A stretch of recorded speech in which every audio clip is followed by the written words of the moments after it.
Morning mga bata, ako si Kuya RJ.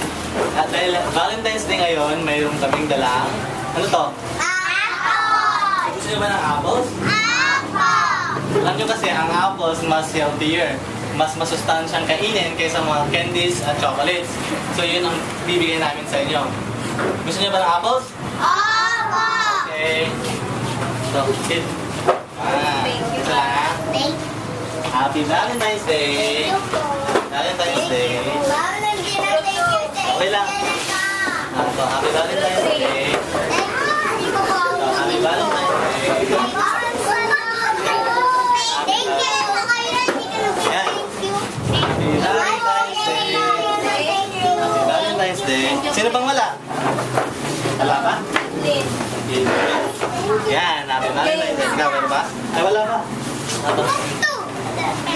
Yan.